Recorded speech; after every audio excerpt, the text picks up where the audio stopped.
देखिए, अपनी पिछले जो वीडियो लेक्चर्स हैं हमने उसमें कुछ डिस्कशंस कर लिए थे। तो उसमें सबसे पहले डिटर्मिनेंट डिटर्मिनेंट पढ़ेंगे हम। तो देखिए, पिछले लेक्चर में मैंने एक तो इसकी डेफिनेशन आपको डिस्कस करा दी है, ठीक है ना। और नंबर सेकंड मैंने आपको 2x2 एंड 3x3 ऑर्डर के जो डिटर्मिनेंट है उनका वैल्यू फाइंड करना बता दिया है। नंबर थर्ड हमने माइनर्स की बात कर ली थी, ठीक है। और हमने कोफैक्टर्स की बात कर ली है, माइनर्स भी डिस्कस कर लिए हैं, कोफैक्टर्स भी हमने डिस्कस कर लिए। और कुछ हमने मैट्रिक्स में इन मैट्रिक्स एलिमेंट्री प्रॉपर्टीज भी डिस्कस कर लिए हैं ना, ठीक है। अभी जो हम आज डिस्कस करने वाले हैं वो डिस्कस करने वाले हैं कि elementary properties in determinant, okay. Elementary properties in determinant. अगर ith रो को हम RI से एंड jth रो अगर हम RJ से डिनोट करें, ith कॉलम को CI से एंड jth कॉलम को CJ से डिनोट करें, ठीक है। तो जैसे फर्स्ट इसमें हम प्रॉपर्टी इस्तेमाल कर सकते हैं CI और रिवर्स CJ। इट मीन्स ये है कि आपने I वे कॉलम को J वे कॉलम पे पहुंचा दिया है और J वे कॉलम को आपने कहाँ पहुंचा दिया है, I वे कॉलम पे। इसी तरह से RI इंटरचेंज RJ मीन्स है कि आपने I वी पंक्ति को J वी पंक्ति पर और J वी पंक्ति को I वी पंक्ति पर पहुंचा दिया है, ठीक है ना। यानी कि इनको हम बोलते हैं इंटरचेंज, एक्सचेंज कर लेना इनको, ठीक है। या इंटरचेंज भी बोल सकते हैं इसको। नंबर सेकंड प्रॉपर्टी आती है कि जैसे आपने RI plus M times RJ किया, यानी कि आपने J वी पंक्ति में M का मल्टीप्लाई किया है वर्चुअली। एक्चुअल में मल्टीप्लाई करके शो नहीं करना है, बट आपने वर्चुअली मल्टीप्लाई कर लिया है और उसको I वी पंक्ति के साथ जोड़ना है आपको, ठीक है ना। तो रिप्लेस कहाँ पे हो जाएगा, I वी पंक्ति इससे रिप्लेस हो जाएगी आपके पास जो आएगी नेक्स्ट। और CI is replaced by CI plus M times CJ। इसका मतलब ये है कि अगर ये I वे कॉलम है और ये J वा कॉलम है, ठीक है ना, तो I वे कॉलम को J वे कॉलम में M का मल्टीप्लाई करने से रिप्लेस करना है हमको, और कहाँ पे आ जाएगा ये, I वे कॉलम पे, ठीक है ना।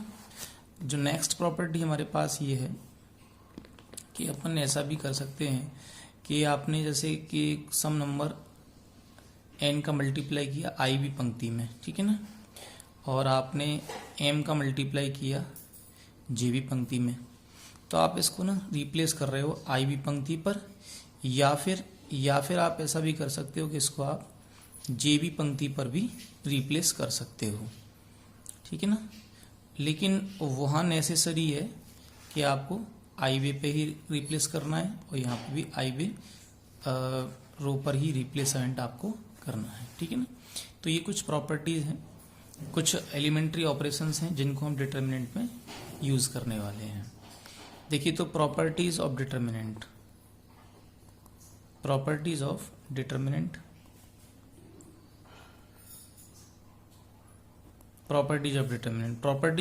में क्या है, तो फर्स्ट प्रॉपर्टी हमारे पास है डिटर्मिनेंट की कि अगर बाय द वे आपके पास कोई डिटर्मिनेंट है और आपने जो डिटर्मिनेंट है उसमें क्या किया है कि जो रोज हैं आर इंटरचेंज्ड विद कॉलम्स, ठीक है ना, then value of determinant remains same, ठीक है ना, वैल्यू सेम रहती है। मीन्स ये कि जैसे आपके पास मान लीजिए एक टू क्रॉस में बहुत ही सिंपल एग्जांपल लेके चलूंगा। जैसे मान लीजिए आपके पास एक डिटर्मिनेंट है 2 3 5 1, ठीक है।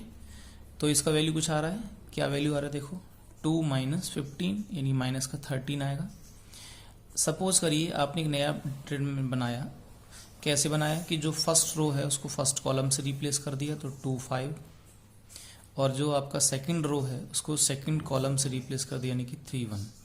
तो आप ऐसा भी फील कर रहे होंगे इसके अंदर कि अगर आपके पास एक स्क्वायर मैट्रिक्स रही हो, क्या रही होगी कि 2 3 5 1, तो ये उसका डिटर्मिनेंट लिया गया है।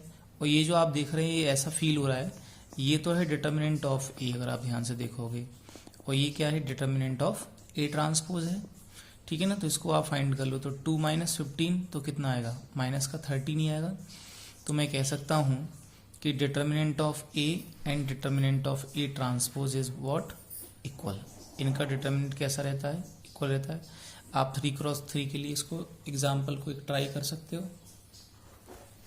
ठीक है। इसके बाद because I don't want to consume the time, मैं टाइम खर्च नहीं करना चाह रहा हूँ। इसके बाद अब जैसे क्या है, प्रॉपर्टी जो आपको नंबरिंग से लर्न नहीं करना है, ठीक है ना। आप किसी प्रॉपर्टी को कभी भी लर्न कर लें, इनकी कोई नंबरिंग नहीं है। तो जैसे नेक्स्ट प्रॉपर्टी हमारे पास है कि इफ एनी टू, ठीक है, रो और columns are interchange, then the value of new determinant, ठीक है ना, new determinant is minus times of given. तो जो नया डिटर्मिनेंट आपको मिलेगा उसकी जो वैल्यू होगी वो माइनस टाइम्स होगी जो आपको डिटर्मिनेंट प्रीवियस दिया गया था। तो फॉर एग्जांपल मैं एक एग्जांपल ले लेता हूँ। डेल्टा इक्वल टू मान लीजिए है 1 2 3 4 5 2 -1 0 1, ठीक है। अब सोचो कि मैंने इस वाले रो को यहाँ पहुँचा दिया और इसको हम यहाँ ले जा रहे हैं, इसको हम यहाँ ले जा रहे हैं।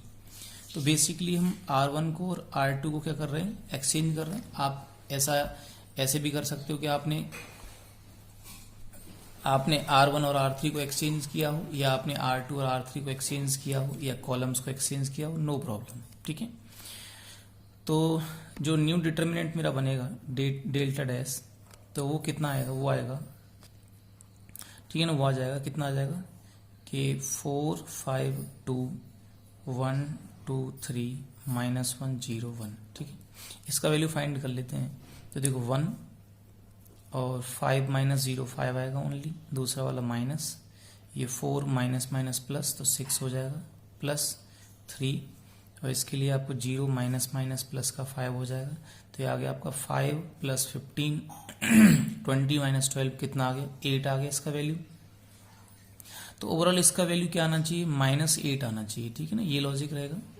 तो देखिए 4 टाइम्स 2 माइनस, ये 2 बचेगा, -5, ये 1 माइनस प्लस का 4 हो जाएगा, +2, और ये 0 + 2 हो जाएगा। तो 4 और 8 कितना हो जाएगा आपका 12, और 12 - 20 कितना हो जाएगा, -8 आ जाएगा। तो बेसिकली जो डेल्टा डैश आया है वो माइनस टाइम्स डेल्टा आपको नजर आ रहा है, ठीक है ना। अच्छा, अब सवाल आता है कि बाय द वे आपने ऐसा किया हो कि जैसे पहले आपने R1 और R2 को एक्सचेंज किया हो तो ये बन गया होगा। अब सपोज करो आपने R2 और R3 को एक्सचेंज कर लिया हो, तो नया डिटर्मिनेंट जो बनेगा वो क्या होगा। तो देखो यहाँ से इसमें माइनस चेंज हो जाएगा। फिर आपने अभी ऐसा नहीं कर सकते कि आपने यहीं कर लिया हो सब कुछ, लेकिन आप वर्चुअली ऐसे देखो कि आपने इसको यहाँ ले गए हो, इसको यहाँ ले गए हो, फिर आप इसको यहाँ ले गए हैं, इसको यहाँ ले गए हैं, तो आपने 2 बार इसमें एक्सचेंज किया है। तो क्या होगा, एक बार से माइनस, फिर दोबारा से माइनस, तो ओवरऑल वैल्यू आपको क्या मिलेगा, दोबारा से, ठीक है ना, प्लस का मिल जाएगा, यानी कि आपको डेल्टा की वैल्यू एज इट इज वही मिल जाएगी। नेक्स्ट जैसे हम प्रॉपर्टीज में देख लेते हैं कि मान लीजिए हमारे पास कोई डिटर्मिनेंट है, ठीक है ना, और उसके कोई से 2 रो या कोई से 2 कॉलम, ठीक है ना, आइडेंटिटिकल है। आइडेंटिटिकल का मतलब होता है कि करस्पॉन्डिंग एलिमेंट्स आर इक्वल। तो जैसे मैं एक डेल्टा ले रहा हूं तो उसका वैल्यू 0 होता है, यानी कि इसका वैल्यू क्या है, 0, यानी कि if 2 if two rows or columns are identical, then value of determinant is 0। ठीक है, आइडेंटिकल का मीन्स क्या है वो मैं आपको बता देता हूँ। जैसे डेल्टा है, जैसे मान लीजिए 2 4 6, फिर है 3 -1 2 और 2 4 6। तो देखो आप देख पा रहे हैं कि जो फर्स्ट रो है और जो सेकंड रो है, ठीक है ना, तो देखो ये फर्स्ट रो, तो आप रो में हमेशा ऐसे चलते हैं, रो में ऑलवेज ऐसे चला जाता है, तो इनकी करस्पॉन्डिंग एलिमेंट्स क्या आ रहे हैं, इक्वल आ रहे हैं। तो इस रो को और इस रो को मैं क्या बोलूंगा, आइडेंटिकल। तो R1 is identical to R3, तो होगा क्या कि जो डिटर्मिनेंट की वैल्यू है वो कितनी हो जाएगी, 0। ठीक है, आप इसको सॉल्व कर सकते हैं, आपका आंसर आ जाएगा। देखिए इसमें इसकी एक प्रॉपर्टी और भी है, सब प्रॉपर्टी है इसकी, सब प्रॉपर्टी है। सब प्रॉपर्टी क्या है कि इफ अ रो और column is m times of another row और कॉलम, ठीक है, then value of determinant is 0। ठीक है, यानी कि हमने क्या देख रहे हैं, क्या कह रहे हैं, देखो मैं कई बार ऐसा हो रहा है कि मैं रोज में ही केवल ले रहा हूँ, प्रॉपर्टीज को शो कर रहा हूँ, कॉलम्स में भी आप शो कर सकते हैं, जिसमें इस एग्जांपल को ले सकता हूँ। तो मैं भी कह रहा हूँ जैसे मान लीजिए 1 2 3, अब मैं कह रहा हूँ कि अगर मान लीजिए कोई भी रो या कॉलम है वो दूसरे का क्या है, m टाइम्स है। जैसे मैं लिखा 4 8 और 9 -1 3 0। देखो तो ये वाला जो कॉलम है, फर्स्ट कॉलम और ये सेकंड कॉलम में आप रिलेशन देखो, अगर मान लो इसका मैं इसके हर एक एलिमेंट को मैं 4 टाइम्स कर दूंगा तो ये आ जाएगा ना पूरा का पूरा कॉलम, ये 4 टाइम्स करेंगे तो ये आपका 12 आएगा, सॉरी, ठीक है ना, तो ये आपको कॉलम मिल जाएगा। इट मीन्स ये है कि this column is something times, यानी कि जो C2 है वो 4 टाइम्स किसके, C1 के है। तो अगर कोई कॉलम किसी कुछ टाइम्स आ रहा है, यानी कि उनके वो कुछ रेशियो में है, ठीक है ना, तो ऐसी कंडीशन में भी डेल्टा का वैल्यू कितना होता है, 0। ये भी काफ़ी इंपॉर्टेंट प्रॉपर्टी, इसका भी आप कई बार यूज़ करेंगे। तो हमने क्या कहा है कि कोई भी कॉलम किसी दूसरे कॉलम का m टाइम्स है, या रो जो है दूसरे रो का क्या है, m टाइम्स है, तो वैल्यू ऑफ डिटर्मिनेंट कितना होगा, 0 हो जाएगा। ठीक है ना, प्रॉपर्टी ये है। चलिए नेक्स्ट प्रॉपर्टी देख लेते हैं। तो नेक्स्ट प्रॉपर्टी है हमारे पास, अनौता थोड़ा सा है ना बेटा, ठीक है। नेक्स्ट प्रॉपर्टी है हमारे पास कि अगर by the way next property है if a row or column is multiple of some fixed value of k, then if we take this outside the determinant, then value of this determinant is k times value of new determinant, ठीक है ना, value of new determinant, delta test में बोल रहा हूँ। देखिए मैं क्या कहना चाह रहा हूँ वो समझें आप। जैसे मान लीजिए मेरे पास एक डिटर्मिनेंट है, मैं 3x3 का लेके चल रहा हूँ। मोस्टली आपको वर्क जो करना है वो 3x3 पे ही करना है, लेकिन 4x4 का भी वही कंसेप्ट है, 2x2 का भी वही कंसेप्ट है, ठीक है ना, और हायर ऑर्डर का कोई भी है तो उसका भी सेम कंसेप्ट ही रहेगा। प्रॉब्लम ये है कि मान लीजिए जैसे ये है 4 6 और 8 -1 0 3 2 1 9, ठीक है। तो मैं इसका डिटर्मिनेंट फाइंड आउट कर लेता हूँ, ठीक है। तो फाइंड आउट करता हूँ तो कितना आएगा 4, ये -3 आ जाएगा, -6 तो -9 -6 आएगा, +8, ठीक है ना, +8 और ये आएगा आपका -1 -0 ओनली ये आ जाएगा। देखो ये -12 15 6 90 प्लस का 90 हो जाएगा, माइनस का 8, ये 20 हो गया। तो आपको डिटर्मिनेंट का वैल्यू कितना मिल रहा है 70। मैं ये कहना चाह रहा हूँ कि देखो डेल्टा डैश न्यू डिटर्मिनेंट क्या है कि देखो ये जो आपके पास फर्स्ट रो है, अगर आप देखेंगे तो इसका हर एक ना जो एलिमेंट है वो 2 का मल्टीपल नज़र आ रहा है हमको। तो मैंने 2 को बाहर ले रहा हूँ, तो 2 का मतलब ही k है, ठीक है। तो अंदर क्या रह जाएगा 2 3 और ये 4 और ये क्या हो गया -1 0 और 3 2 1 9।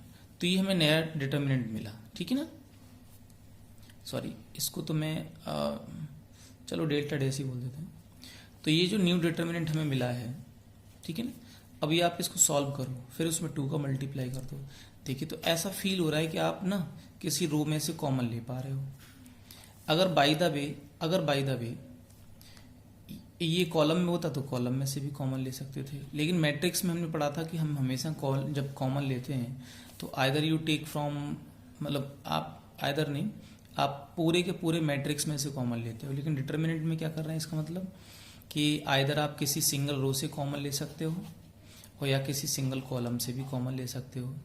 इसका मतलब ये है कि अगर मान लो यहाँ से कुछ कॉमन आ रहा है तो उसको आप बाहर ले लें, यहाँ से कुछ कॉमन आ रहा है तो उसको आप बाहर ले सकते हो, इससे कुछ कॉमन आ रहा है तो उसको बाहर ले सकते हो, यहाँ से कॉमन आ रहा है बाहर ले आओ, यहाँ से कॉमन आ रहा है बाहर ले आइए, तो आपको डिटर्मिनेंट का वैल्यू अफेक्ट नहीं होगा।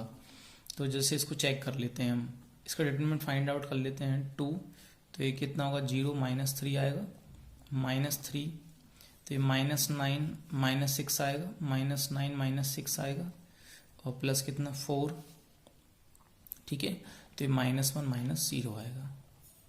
तो ये कितना आ चुका है ओवरऑल -6 + 45 -4, तो ये कितना आ जाएगा आपका 35 टू जा कितना हो गया 70। तो हमारा आंसर वही आ रहा है, ठीक है ना।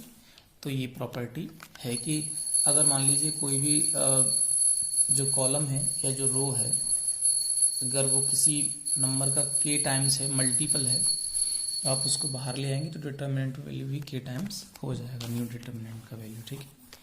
नेक्स्ट प्रॉपर्टी है, इन प्रॉपर्टीज को आप बस रिमेंबर रखेंगे, ठीक है ना। ये नहीं कि आप इनको कुछ लाइन से लर्न करें कि property number 1 property number 2, it doesn't matter. Next है कि इफ एलिमेंट्स ऑफ सम रो और कॉलम आर सम ऑफ 2 और मोर देन 2, ठीक है। ये काफ़ी इंपॉर्टेंट प्रॉपर्टी है, more than 2, then determinant can B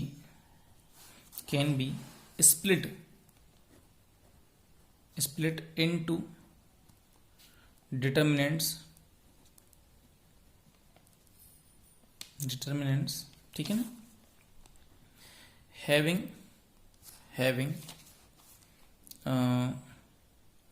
sum of into determinants having into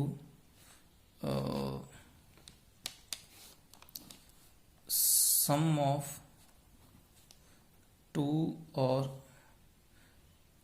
more than 2 determinants। देखो क्या प्रॉपर्टी एक्चुअल में, एंड डिटर्मिनेंट एंड रिमेनिंग, ठीक है, ये ध्यान रखना है, रिमेनिंग रोज और कॉलम्स remains intact, जो जो रिमेनिंग कॉलम्स या रो हैं वो एज इट इज रहते हैं। मीन्स ये है कि जैसे आपके पास एक डिटर्मिनेंट है, मान लीजिए मैं इसको लिख रहा हूँ, जैसे लिखा हुआ है 2+3 4+0 6+-2, ठीक है, ये कोई डिटर्मिनेंट है। और ये है 1 2 3 1 -6 और 2, ये है डिटर्मिनेंट सपोज कीजिए। तो इसका जो रोज हैं जैसे फर्स्ट इसका जो रो है उसका हर एक एलिमेंट 2 और मोर देन 2 एलिमेंट्स के सम के रूप में लिखा हुआ है। तो मैं क्या कर सकता हूँ, इसको डिटर्मिनेंट्स के 2 और मोर देन 2 डिटर्मिनेंट के सम के रूप में लिख सकता हूँ। फॉर एग्जांपल जिसका पहला रो क्या आएगा, देखो जैसे न्यू का क्या आएगा, ये 2 4 6 और बाकी के जो रो है वो एज इट इज रहेंगे, यानी कि 1 2 3 1 -6 2 और प्लस 3 0 -2 और ये 1 2 3 1 -6 और 2, ठीक है।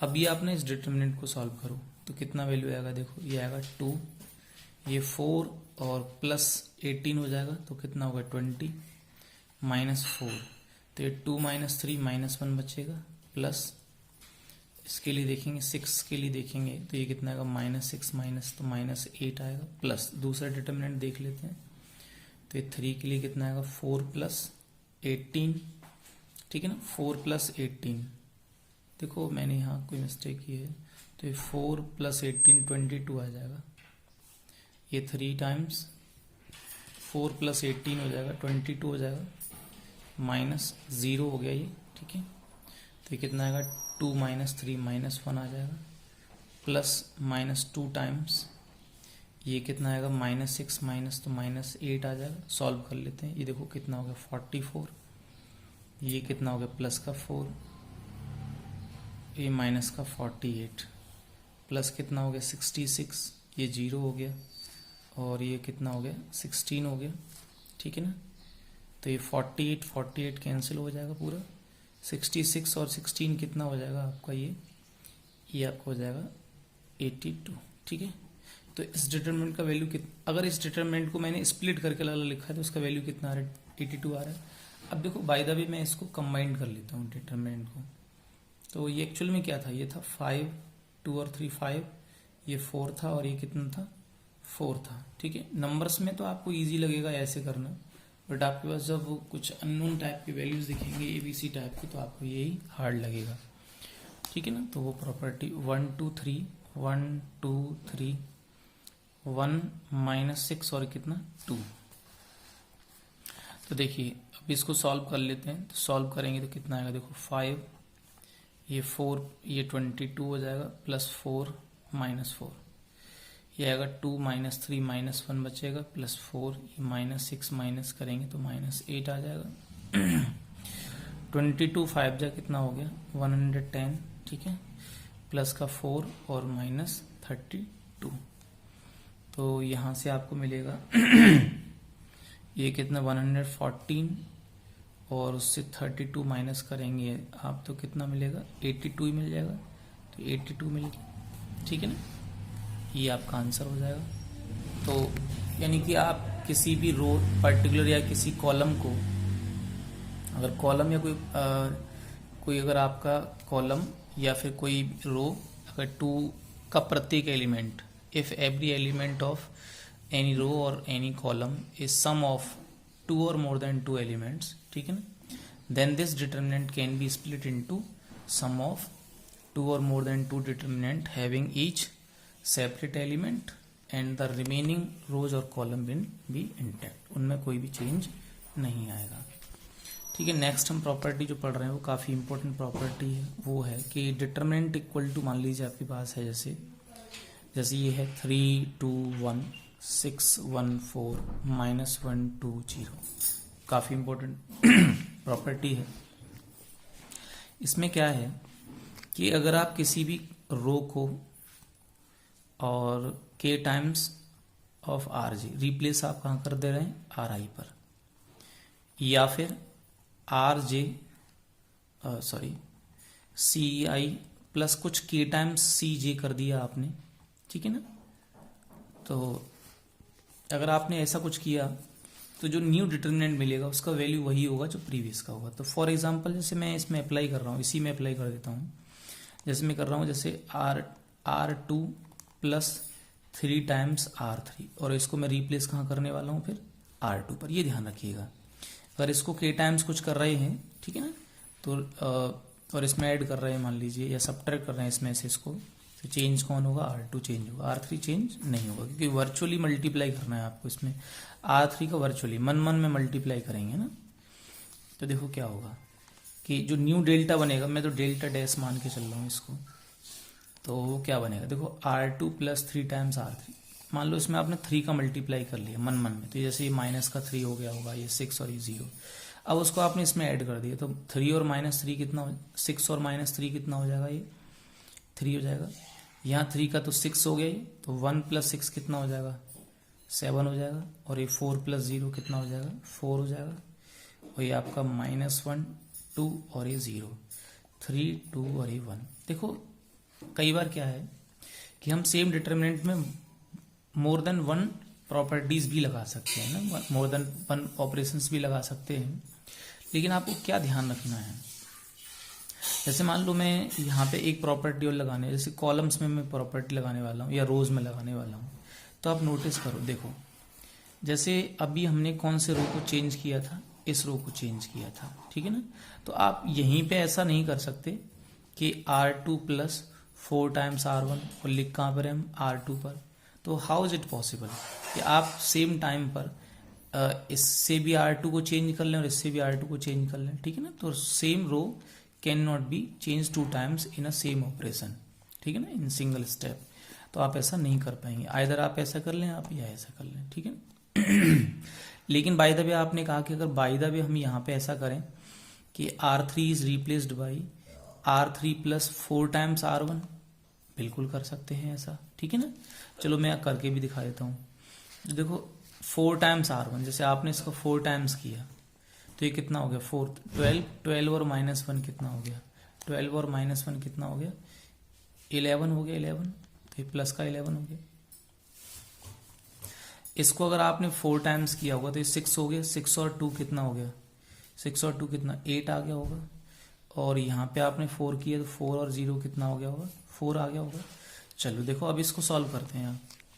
देखो ये कितना आएगा, 3 0 -8, तो 8 3 जा 24 माइनस का, ये माइनस का 2, फिर इसके लिए करें 0 प्लस का 4 हो जाएगा और +1, तो ये कितना आएगा आपका, ये 12 माइनस प्लस 13 हो जाएगा। सॉल्व कर लेते हैं, देखो -8 32 और 32 और 13 करोगे तो कितना बचेगा, 19 बचेगा। चलो इसको सॉल्व कर लेते हैं। देखो 3 टाइम्स, तो ये कितना होगा, 7 4 जा 28, 28 और -32 -2 और ये 12 और -44 +1 है ये, ठीक है ना। तो ये 24 और -11 7 जा 77। देखो ये कितना बचेगा, माइनस का 4 बचेगा, ये -12 हो जाएगा।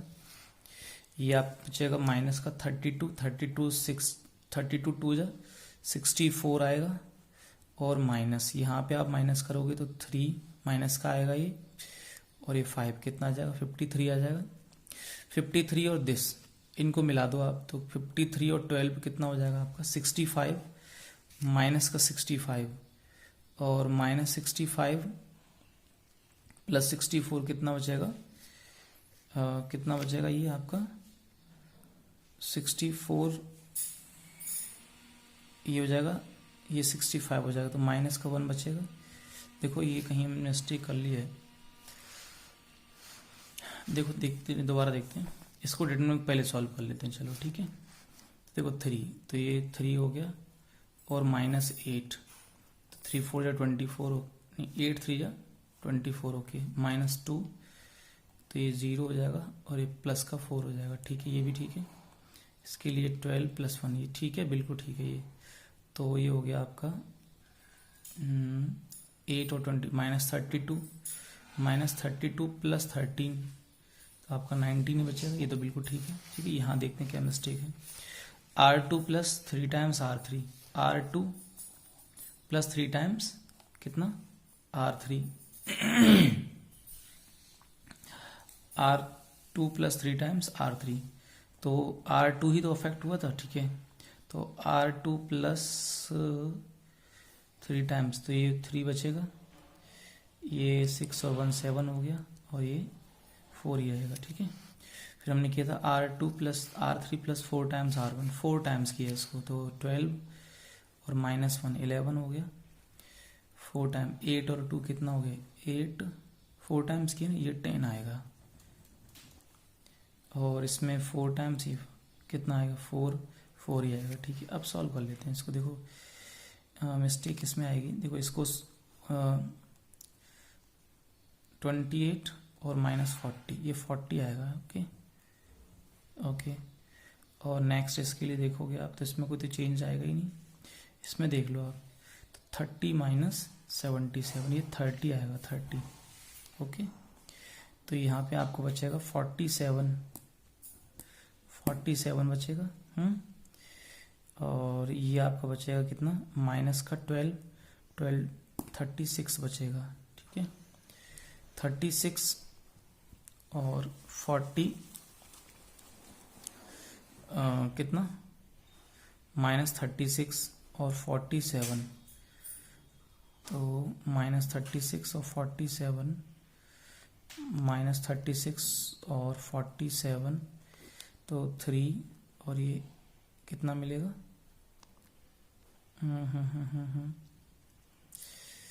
से कोई मिस्टेक है, देखो 3 और ये 28 -40, 28 -40, ओके, -2 12 -44, ओके, दिस 30 -77, ओके। तो यहाँ से तो आपको मिलेगा कितना, 12 3 जा 36 माइनस का आएगा, ओके। ये आपका बचेगा कितना, 32 बचेगा, 64, ये भी ओके। देखो 30 -77 आप करोगे तो माइनस का 47, ये भी ठीक है। तो ये आपका वैल्यू कितना आ रहा है,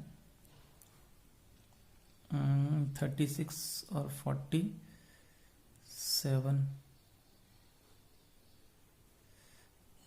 ये 36 47 कितना आ रहा है, तो ये का आ रहा है, देखो माइनस का 83 और 64, ठीक है। तो प्लस 64 माइनस कर दो आप इसमें से, तो 9, ये आपका कितना आ जाएगा, माइनस का यस, ये -19 ही आएगा ना, ओके, ये मिस्टेक है, -19 आएगा, तो ये -19, ओके, ठीक है। तो ये हो गया। इसके बाद प्रॉपर्टी है, चलो नेक्स्ट प्रॉपर्टी हम देख लेते हैं। नेक्स्ट प्रॉपर्टी है हमारे पास, काफ़ी इंपॉर्टेंट प्रॉपर्टी, IIT में क्वेश्चन आपका यहीं से बनता है मोस्टली। जैसे आपका एक डेल्टा आर है, डेल्टा आर मीन्स है कि कोई वैल्यू इसमें, कोई रो या कॉलम आपको इसमें वेरिएबल मिलेगा। जैसे आपके पास मान लो ये है फंक्शन ऑफ आर, एक और भी है फंक्शन ऑफ आर, और एक भी फंक्शन और आर, थर्ड है ये फंक्शन ऑफ आर, और ये वैल्यू फिक्स है। मान लीजिए ये A1 B1 C1, A2 B2 और C2, ठीक है। तो मान लीजिए मुझे डेल्टा 1 फाइंड करना है, तो डेल्टा 1 हमारे पास कितना आएगा, इन दोनों को यहाँ 1 आ जाएगा, यहाँ 1 और यहाँ 1। मान लीजिए मुझे डेल्टा 2 फाइंड करना है, ठीक है। तो यहाँ F12 F22 F32, ठीक है, ये आ जाएगा। फिर हमने मान लो डेल्टा 3 फाइंड करना है, ऐसे ही आपको डेल्टा n फाइंड करना है, ऐसे आपको डेल्टा n फाइंड करना है। फिर आपको सपोज करो ये delta 1 plus delta 2 plus delta 3 और ये डेल्टा n, इन सबको ऐड करना है, ठीक है। सारी डिटर्मिनेंट आपको ऐड करने हैं। तो देखो अभी जस्ट हमने एक प्रॉपर्टी स्टडी की थी, उसमें क्या किया था, उसमें कहा था कि अगर बाय द वे आप किसी भी रो के एलिमेंट्स को, ठीक है ना, किसी रो के एलिमेंट्स को या कॉलम्स के एलिमेंट को 2 या मोर देन 2 एलिमेंट्स के सम के रूप में लिख सकते हैं सम के रूप में लिख सकते हैं मान लीजिए, तो that determinant can also be split into the sum of determinants, ठीक है ना, 2 और मोर देन 2, और जो बाकी के रो या कॉलम्स है वो इंटैक्ट रहेंगे, यही रहेगा। तो अगर आप सोचो तो मैं इसको क्या लिख सकता हूँ, मैं इसको लिख सकता हूँ, देखो इसमें क्या आ रहा है, F1 1, F2 2, F1 F2 1, F3 1, है ना, A1 B1 C1 A2 B2 C2, ऐसे इसमें भी आ रहा होगा।